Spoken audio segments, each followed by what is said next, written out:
ఓం శ్రీ గురుభ్యో నమ. ఓం గం గణపతయే నమ. వాగర్ధావివ సంపృక్తో వాగర్ధ ప్రతిపత్తయే జగతః పితరో వందే పార్వతీ పరమేశ్వరో. ఉమామహేశ్వరాభ్యాం నమ. ఆదిత్యాయ చ సోమాయ మంగళాయ బుధాయ చ గురుశుక్రశనేభ్యశ్చ రాహవే కేతవే నమ. సూర్యాది నవగ్రహ దేవతాయి నమ. వీక్షిస్తున్నటువంటి ప్రేక్షకులందరికీ కూడా మీనరాశిలోకి ఈ మార్చి 14వ తేదీ నుండి కూడా సూర్య భగవానుడు తన యొక్క సంచారాన్ని పూర్వాభద్ర నక్షత్రము, ఉత్తరాభద్ర నక్షత్రము, రేవతి నక్షత్రంలో సంచారాన్ని కావిస్తూ, అలాగే మార్చి 11వ తేదీ నుండి కూడా మిథున రాశిలో వక్రగతిలో ఉన్నటువంటి గురు మహానుభావుడు కుసుమార్గంలో ప్రయాణం చేస్తూ అత్యంత బలవంతుడై తన యొక్క దృష్టి బలము చేత ఎన్నో రాశుల వాళ్ళకి శుభాలని చేకూరుస్తూ, అలాగే బుధగ్రహము ఈ యొక్క మార్చి నెలలో మరియు ఏప్రిల్ నెల వరకు కూడా మరి ఆయన కుంభరాశిలో రాహుతో తన యొక్క సంచారాన్ని గడుపుతూ, శుక్ర భగవానుడు మార్చి 2 నుంచి ఏప్రిల్ 1 వరకు కూడా దాదాపుగా మనకి ఈ యొక్క మీనరాశి అయినటువంటి ఉచ్చస్థితగతుడై, అట్లాగే రాహు కుంభరాశిలో, కేతువు సింహరాశిలో, అలాగే కుజ భగవానుడు రాహుతో కలిసి దాదాపుగా ఏప్రిల్ 1వ తేదీ వరకు కూడా కుంభరాశిలో సంచారం చేస్తూ, మీనరాశిలో ఉన్నటువంటి శని భగవానుడితో ఏప్రిల్ 2వ తారీఖు నుండి కూడా తన యొక్క ప్రయాణాన్ని చేస్తూ ఉన్నాడు. ముఖ్యంగా ఈ యొక్క సూర్యుడు మీనరాశిలో ప్రవేశించే సమయాన్ని మనము మీన సంక్రమణము అంటారు. ఇది మార్చి 14 నుంచి ఏప్రిల్ 15వ తేదీ వరకు కూడా ఈ సూర్య భగవానుడు మీనరాశిలో సంచరిస్తూ, మిగతా గ్రహాలన్నీ కూడా ఈ విధంగా సంచరిస్తూ, చంద్రుడు 2.5 రోజులకి ఒక్కొక్క రాశిని సంచరిస్తూ మేషాది మీనరాశి పర్యంతము ఏ రాశుల వారికి, అట్లాగే అశ్విన్యాది రేవతి నక్షత్ర పర్యంతం ఏ నక్షత్రాల వారికి, అట్లాగే ఒక్కొక్క రాశిలో కూడా నామాక్షరాలు కలిగినటువంటి వారందరికీ కూడా ఈ యొక్క గ్రహాల యొక్క స్థితిగతులు ఏ విధంగా వారిని పరిపాలిస్తూ, కొంతమంది రాశుల వారికి శుభాలని, కొంతమంది రాశుల వారికి ఇబ్బందుల్ని కలుగజేస్తూ ఉంటాయో తెలుసుకుంటూ, మరి మేషరాశి పర్యంతము మీనరాశి వారికి ఈ మార్చి 14వ తేదీ నుండి ఏప్రిల్ 15వ తేదీ వరకు ఏ విధమైనటువంటి గ్రహ స్థితిగతులు కల్పింపజేస్తూ ఉంటాయో తెలుసుకుందాం. మకర రాశి వారికి మార్చి 14వ తేదీ నుండి ఏప్రిల్ 15వ తేదీ వరకు గ్రహస్థితి రీత్యా సూర్యగ్రహము మీనరాశిలో సంచరించేటటువంటి ఈ యొక్క మీన సంక్రమణం చాలా విశేషమైనటువంటి ఆకస్మిక నిర్ణయాల విషయాలలో, ఉద్యోగంలో ఎన్నో మార్పులు చేర్పులు మీకు ఊరటనిస్తున్నానని చెప్పుకోవాలి.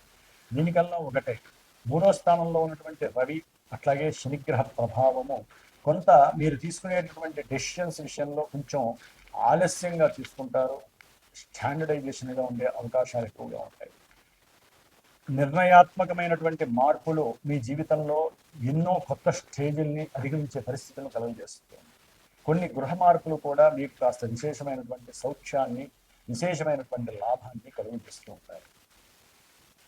ఈ సూర్యగ్రహము ఆకస్మికంగా గృహ మార్పులు, ఉద్యోగ మార్పులు, అట్లాగే మానసికంగా దృఢత్వాన్ని, ధైర్యాన్ని, సాహసోపేతమైనటువంటి నిర్ణయాలను ఇచ్చేటటువంటి ఎంతో యోగ్యకరంగా ఉండేటటువంటి గ్రహస్థితిగా చెప్పుకోవచ్చు. ఎందుకంటే గ్రహాలన్నీ కూడా సూర్యుడిని మాత్రమే ఆశ్రయించి తిరుగుతూ ఉంటాయి కాబట్టి సూర్య శక్తి గొప్ప విలువనిస్తూ ఉంటుంది. కాబట్టి 3వ స్థానంలో ఉన్నటువంటి సూర్యుడు మీకు ఆరోగ్యాన్ని, ఐశ్వర్యాలని, మనో నిర్ణయ అభివృద్ధిని, స్వయంకృత నిర్ణయాదుల్లో ఎక్కడా కూడా తప్పు లేకుండా చేసేటటువంటి స్వయం శక్తిని, ఆకస్మికంగా ప్రయాణాల ద్వారా కాస్త లాభాదులని కూడా కలుగజేస్తూ ఉంటారు.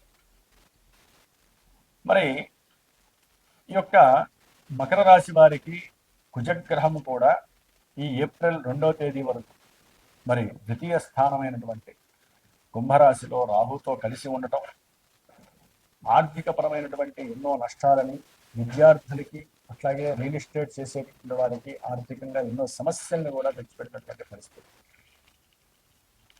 కాబట్టి ఏప్రిల్ 2 నుంచి కూడా ఈ యొక్క కుజగ్రహము రవితో శనితో కలిసి విశేషమైనటువంటి ధన లాభాదులని, విద్యా యోగాదుల్ని, విద్య యందు ఆసక్తిని, అట్లాగే ఏదైనా నూతన ఆస్తులని, వాహనాలని విక్రయించటము లేకపోతే కొనటము, ఇలాంటి ఎన్నో సంఘటనల్ని శుభప్రదంగా కలుగజేస్తున్నాయి గ్రహస్థితులు మకర రాశిలో. మరి ద్వితీయంలో ఉన్నటువంటి రాహువు, అష్టమంలో ఉన్నటువంటి కేతువు, 6వ స్థానంలో ఉన్నటువంటి గురువు మరి మీరు తీసుకునేటటువంటి నిర్ణయాలలో ఎన్నో ఆటంకాలని, ప్రతిబంధకాలని, ఆర్థికపరమైనటువంటి నష్టాదులని కలుగజేసే అవకాశాలు ఎక్కువగా ఉంటాయి. ఆకస్మికంగా గృహంలో కొన్ని సందర్భాలు, కొన్ని ఇబ్బందులు మీకు ఆర్థికపరమైనటువంటి సంక్షోభాల్ని కూడా కలుగజేస్తూ ఉంటాయి రాహుకేతువుల వలన. అట్లాగే మకర రాశి వారికి ఏదైనా అప్పులుంటే తీరుద్దాం అనుకునే ఒక ఆలోచన కలుగుతుంది.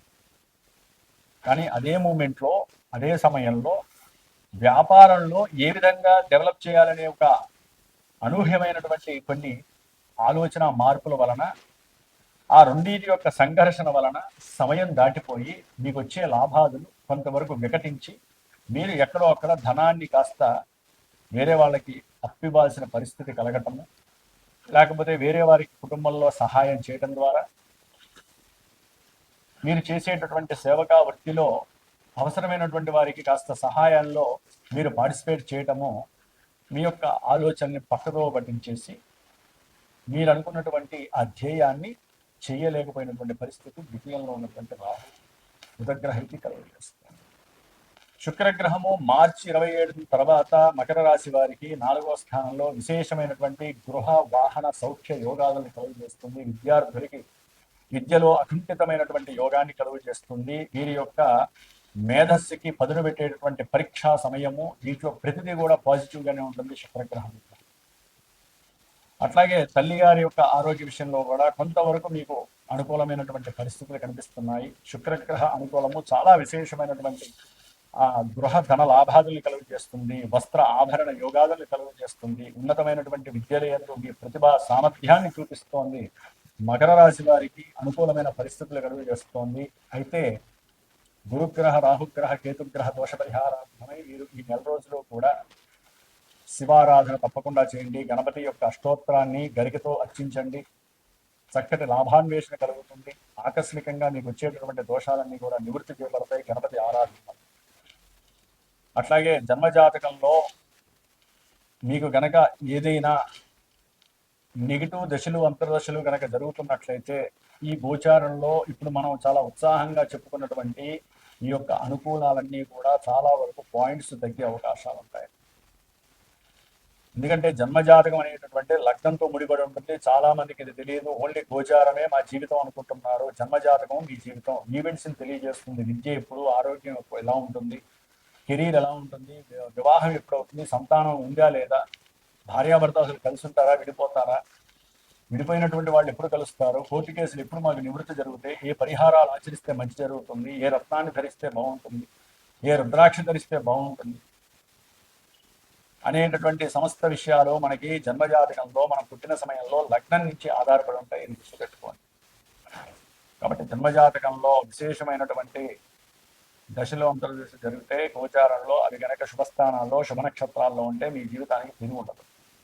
అనుకున్నవన్నీ ఇప్పుడే మంచి జరుగుతాయి. అప్పులు తీరిపోతే కొంతమంది. అట్లాగే మీరు ఎవరికైనా అప్పు ఇచ్చుంటారు, కుటుంబీకుల్లో ఏదో పెట్టుబడి పెట్టుంటారు, వారితో చక్కగా సౌమ్యంగా మాట్లాడుకొని రాబట్టుకుంటే స్టామినా కలిగి ఉంటుంది. జన్మజాతకంలో అనుకూలంగా ఉంటాయి. అట్లాగే మీరు ఇందాక చెప్పిన విధంగా ఒక్కోసారి ఎన్ని ఆలోచనలు చేసినా అన్నీ కూడా బోర్లా పడతా ఉంటాయి. జన్మజాతకంలో నెగిటివ్నెస్ ఉంటాయి కనుక. కాబట్టి ఇది చాలా విశేషమైనటువంటిది, అందరూ తెలుసుకోవాలి. ముఖ్యంగా ఈ రాహుకేతువుల యొక్క దోష పరిహారార్థం కుజరాహువుల యొక్క కలయిక వలన ఏర్పడేటటువంటి సర్పదోష ప్రభావము, కుటుంబ విచ్ఛిన్న దోషాలు, ఆర్థిక నష్టాలు కావచ్చు, భార్యాభర్తల మధ్య విభేదాలు, కోర్టు లీగల్ సమస్యల వలన ఆర్థికంగా నష్టపోతున్నటువంటి వాళ్ళు, అన్నదమ్ములు మధ్య పచ్చగడ్డి వేస్తే భగ్గుమనేటటువంటి వాళ్ళు, వీళ్ళందరి కోసము సర్పదోష నివృత్తి కోసము మరి మార్చి 2 నుంచి కూడా మే 10వ తేదీ వరకు కూడా సుబ్రహ్మణ్య పాశుపత ఆ, పూజలు, అట్లాగే మార్చి 18 అమావాస్య రోజున హోమము, సుబ్రహ్మణ్య పాశుపత హోమము, ఏప్రిల్ 17వ తేదీ అమావాస్య రోజున పవన సూక్త మన్య సూక్తముతో హనుమంతుడి యొక్క పాశుపత రుద్రహోమం జరుగుతోంది. అట్లాగే గ్రహాల యొక్క జపతపాదులు మా యొక్క శ్రీమాత జ్యోతిషాలయ పీఠంలో జరుగుతున్నాయి. కాబట్టి పర్సనల్గా ఎవరైనా జన్మజాతకాన్ని శోధించాలి, తెలియజేసుకోవాలనుకుంటే పీఠానికి ఫోన్ చేయండి. ఈ పూజల్లో పాల్గొనే వాళ్ళు కూడా తప్పకుండా ఫోన్ చేసి మీ యొక్క భవిష్యత్తుని నిర్ణయించుకునేటటువంటి సమయముగా భావించుకోండి. ఈ యొక్క పూజలో మీరు చేసే సహాయం చాలా చిన్నదైనా మీకు వచ్చే లాభం చాలా గొప్పది. సర్వే జనాః సుఖినో భవంతు. ఓం శ్రీమాత్రే నమః.